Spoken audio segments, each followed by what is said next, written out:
Part 2. Whispers in the Dark. Garwood's days were consumed with two things: investigating his assigned cases and secretly building his case against his corrupt Captain Fletcher. When Fletcher had ordered Garwood not to go to the warehouse that night 4 months prior, Garwood had grown increasingly suspicious. Fletcher had always been a man to look the other way, and if a few times a month an envelope of cash was laid beneath his Sunday paper on his doorstep, he remained flexible. Garwood knew all this, and over the weeks leading up to his apartment being ransacked, he had on several occasions watched as Fletcher met with low-level members of the Carlucci family. Garwood saw Fletcher as a path to finding Carlucci himself, and wouldn't let the opportunity go to waste.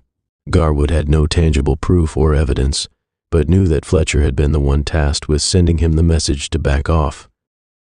He didn't share his findings with anyone, especially not Cosner, who shadowed him more often than Garwood liked, but Garwood had no choice but to tolerate the rookie's presence. At night, Garwood continued his covert protection of Olivia, watching from the shadows as she walked home. Her father had relaxed recently, believing the danger had passed, but Garwood knew better. The city's underworld had long memories, and Olivia was still a loose end in their eyes. Meanwhile, his investigation into Captain Fletcher uncovered a disturbing truth. His superior had been working for Salvatore Carlucci all along, feeding the crime boss information in exchange for protection and favors. The captain had spies watching Garwood, monitoring his every move, waiting for him to slip up. Garwood couldn't confront him directly, not yet, but he was building a solid case, piece by piece. One night, Cosner Davis, the rookie who had been tailing Garwood, stumbled upon something even Garwood hadn't expected. He witnessed Captain Fletcher hand over a police informant, a man who had been secretly gathering evidence against the Carlucci family, to a group of mobsters. Cosner watched in horror as the mobsters executed the informant right there in the alley. Cosner, hot-headed and enraged, rushed in to arrest Fletcher and the mobsters. But he was hopelessly outmatched. The mobsters easily overpowered him, and within minutes, Cosner was captured. It was a reckless move, one that Garwood could have seen coming a mile away. The entire scene had been a setup, a trap for Garwood. From a nearby rooftop, Garwood had watched everything unfold. His heart sank as Cosner was dragged into a waiting car, bloodied and unconscious. Garwood knew what was coming. Fletcher had laid the bait, and Cosner had walked right into it. Now it was Garwood's turn to spring the trap. Part 3. The Trap. Garwood waited until nightfall. He had followed the mobster's car to an abandoned factory on the edge of town. It was the perfect place for an ambush, dark, isolated, with plenty of places to hide. His .357 rested heavy on his hip, and the smaller .38 was strapped to his ankle. He never planned on using them unless he had to, but tonight felt different. He could feel the violence brewing in the air. The factory was silent when he approached, moving like a shadow between the broken-down vehicles and rusted metal machinery. Inside, Captain Fletcher sat with the mobsters, laughing over a bottle of whiskey. Cosner was tied to a chair in the center of the room, his face swollen and bruised. The foolish young man was merely a disposable piece on a board. His red-blooded, justice-fueled charge had been expected. Cosner was used. Fletcher had known Garwood would come for him. Garwood felt his jaw tighten. The rookie had made a mistake, but it wasn't one that deserved a death sentence. Captain Fletcher leaned over Cosner, speaking in a low voice, his hand resting on the butt of his gun. Garwood couldn't hear the words, but he didn't need to. He knew exactly what Captain Fletcher was telling him. Garwood slipped inside through a side door, moving silently through the shadows. The tension in the air was thick, every second ticking by like the countdown of a bomb. He drew his revolver, his mind calculating the angles, the number of men, the number of shots.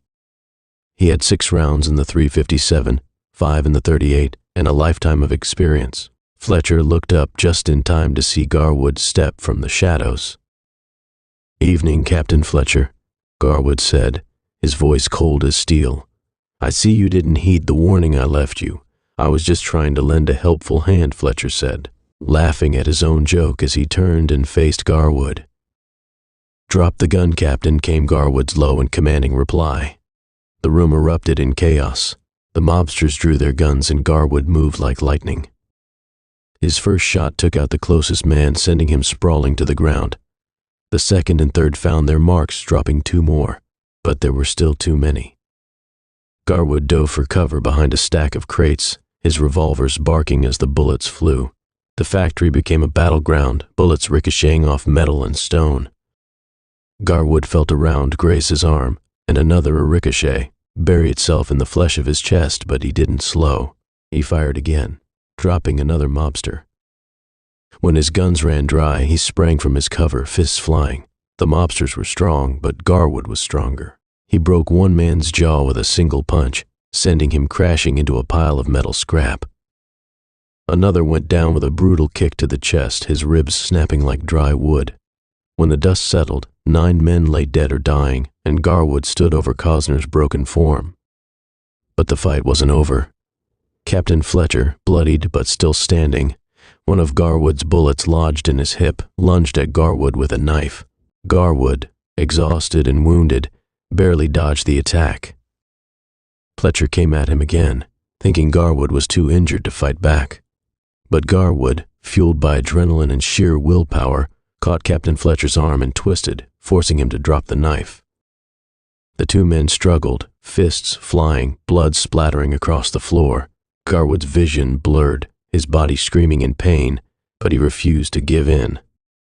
With a final surge of strength, he slammed the captain into the ground, pinning him beneath his weight. Garwood raised his fist, ready to end it. The urge to kill, to finally rid the city of this corrupt monster, was overwhelming.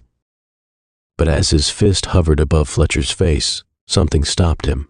The lines between justice and vengeance blurred, and Garwood knew that crossing them would make him no better than the men he hunted. He let out a long breath, his hand lowering. "You're done," Garwood said, pulling out his cuffs and locking them around the captain's wrists. Billy Fletcher laughed. "Garwood, you are a fool, you know that, don't you?" He sneered. Garwood remained silent. Fletcher continued as he laughed and winced in pain. "You think taking me in will stop it? Will stop any of it? Why do you think the big man himself, Sal Carlucci, let you and the girl live that night? I told him you and Whitley were coming. If he wanted to kill you, he would have had 100 men waiting for you." Garwood still remained silent as he moved towards Cosner's bound body and began cutting the lifeless man from the chair. "Damn Garwood," Fletcher yelled. "By all that's holy, boy. Carlucci doesn't want you dead, he wants you to suffer. Killing you is easy. As much as you have cost him, as many of his men as you have killed or locked up, you are going to suffer. There will be no peace on earth for you, boy." Garwood turned back to Fletcher, the cold fire in his eyes burning, the volcanic ice of his words changing the look on the captain's face. "Everyone suffers, this city suffers, innocent people suffer, and it's because of men like you and Carlucci." Garwood continued, in a low, powerful tone. "There is nothing you or Carlucci can do to or take from me that will stop me from doing everything I can to stop you both."